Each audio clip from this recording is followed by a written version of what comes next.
Well, this morning we're discussing the PDP's new leadership, the crisis in the party, and its future. In the studio is a lecturer of political science at the University of Lagos, Kayode Iswola. Good morning, and nice to have you in the studio with us this morning. Good morning, and thanks for having me. Yes, it does call for a deep breath, with the emergence of a new chairman for the PDP, Ali Modu Sheriff. Is this the beginning of the end for this party? Because that's what some are saying, with threats by some party bigwigs to leave the party with the emergence of Ali Modu Sheriff. Well, I don't think so. We may say more crises are likely to come the way of PDP, but it would be too much to say that the PDP is striking the beginning of the end. Okay. What we're likely to see will not be different from alignment and realignment of forces within and outside the PDP. I think the leadership of the party is trying to strategize, and on the platform that it is strategy, not morality, that wins election for any party. What do you in mean Nigeria. by that? Strategy, because you get to the poll not to tell people how good or bad you are, but what gives you election and victory is the strategy that you have. And that's why I'm saying that the leadership has come to realize that, and they begin to strategize. And by strategy, in this case, I mean a situation in which you shop for a northeast man who belongs to the same geopolitical setting with President Buhari to come and lead the PDP, and that indicates a kind of divided loyalty as proposed at the home front, okay, for Buhari as a person and as the leader of APC. And then what you are likely to see is that by 2019, I guess, when the new election will come, the Northeast chairmanship of PDP is likely to give us a Northwest presidential candidate. That political permutation is likely to be more successful in breaking the North, okay, and then tilting towards the West and the East combined than whatever any other person will say. So in my thinking, why some people may be protesting because the new PDP chairman, in quotes, I mean, not acceptable yet. I mean, not fully accepted yet, but the new PDP not chairman, by the BOT, which is a major, an important, okay, not by the BOT, but the new PDP chairman is or was a strong AMPP man. And head of the BOT. The head of the BOT. But what many of them do not see, probably, is that this is a man who, in 2015, on his own, decamped to PDP. That was the peak when people were doing the other thing, the camping away from PDP. It shows on a platform, I mean, we're not soothsayers, but it shows that this man has probably a genuine ideological commitment, if there's any ideology at all, to the People's Democratic Party. And I think what the leadership is doing is more of a matter of strategy than what is moral or what is probably likely to carry everybody along. Well, there seems to be a lot of questions on, surrounding the name Ali Modu Sheriff, especially with the link with the Boko Haram. That's not a good thing when it comes to a party like the PDP that already has integrity issues, that it's battling with, and then you have this. Is this a bad mix or what? Well, speculations, we still call yes, these. of course, speculation. Don't forget that we live in a country where speculations and perceptions are almost more powerful than reality. That's it, they say perceptions. Until 2015, President Muhammadu Buhari was also speculated widely in Nigeria as having link with Boko Haram. Now, maybe what has happened now is a vindication of history. So I will not go that partisan to say we need to judge the man's arrival based on the speculated link to the Boko Haram or whatever. If there is a link and it is proven beyond reasonable doubt, let it be brought to the national fold, and then Nigerians will know what to do. We should be careful of speculation this time, especially because we have a new government in place which promises to do something in different ways apart from what used to exist. No. So speculations alone will not disqualify the man. But as I said, every political party has one agenda, and that agenda is winning election. Okay? What the PDP leadership, I believe, is doing now is to look at permutations and combinations that will assist them in getting back to the national level. And I think that is all they are doing. Whether somebody stole money yesterday or belonged to Boko Haram, these are moral issues. I beg to say that politicians don't think about morality. Political parties, unfortunately, well, maybe fortunately too, world over, you know, well, it's not limited to Nigeria. World over, politicians have one focus, and that focus is winning election. Morality goes to hell and burn to ashes. It's that level of governance that we talk about morality. So you look at the current president in Nigeria. Once he was in Nigeria, running almost every 4 years for the same presidential seat. Indeed. And Nigerians never even saw, in majority, what was good in him until the political environment became ripe. Okay? Will you say that Buhari was rejected or not voted for about ground? 3, 4, 5 times on moral ground? I will say no, because politicians and political parties do not go out shopping for who is morally bankrupt or morally upright. They need somebody who can win election for them, because that is the real essence of political parties. And speaking of that, what does an Ali Modu Sheriff bring to the table? How much do we know about him? Yes, has been a governor of Borno State, chairman of the BOT of the NPP, very influential, you know, deep pockets, as a matter of fact. But what in real political terms, in political currency, does he bring to the table? Well, I think PDP still has one little problem, you know, amongst many problems anyway. And that problem is because all around them, you know, I'm talking about members of the party now, there are people who seem to have lost trust and goodwill among Nigerians. So anybody they see now, however lightweight the person is, appears to be a big fish. That, to me, must have brought the decision to field the current chairman. He's not a big fish, you know, the way you want to look at him, but because of the situation in PDP, coupled with the fact that it's a northeast person, which to is break what they want the dominance of President Buhari, and that he is, as you rightly said, also very, very influential, which focuses on what I said earlier, that the focus of the political party anywhere in the world is to win elections. So the strategy is to look around for who can help us repackage the party and then break the hegemony of President Buhari within the North fold. Because once you go there now, and if he does what he's supposed to do, Buhari is not going to have all North support any longer.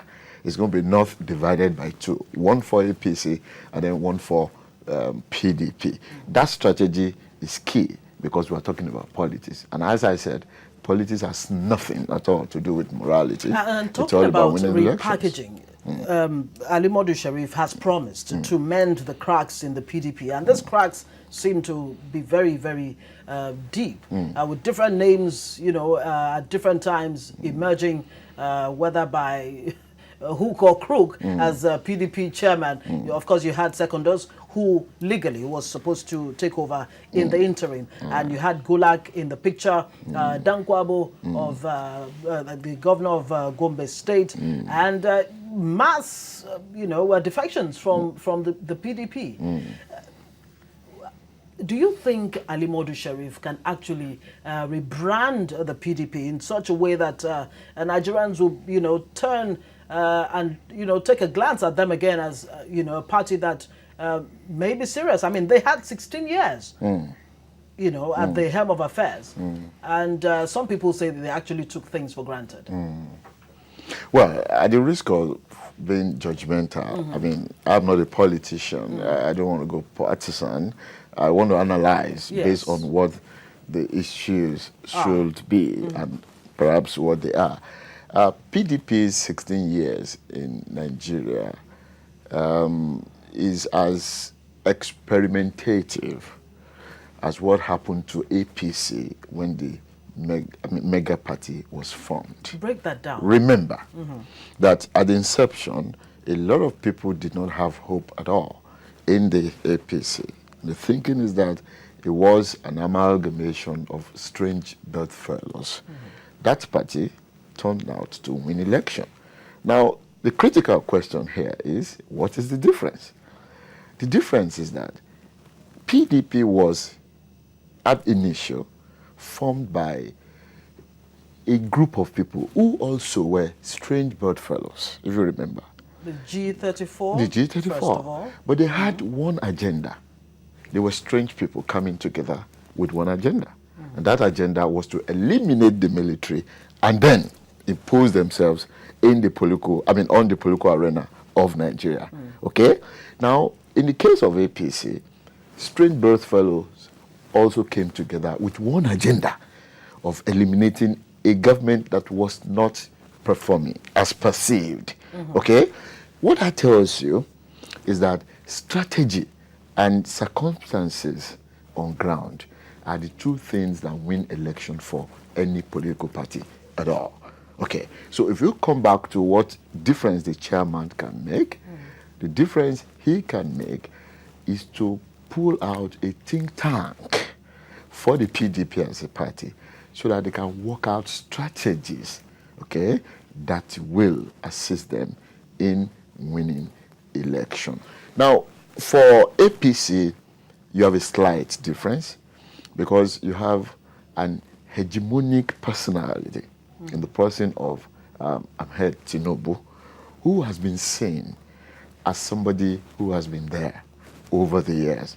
Remember in 2003, and is able to articulate a vision. Vision of the party. That's what I'm coming to. In 2003, the AD, if I'm right, lost almost all the seats in the West to the PDP, another party. Except Lagos. Except Lagos. Okay? Now, that was meant to depress Tinubu at that time. That would have tempted Tinubu towards moving to another party as at that time, if all he wanted was politics for politics' sake.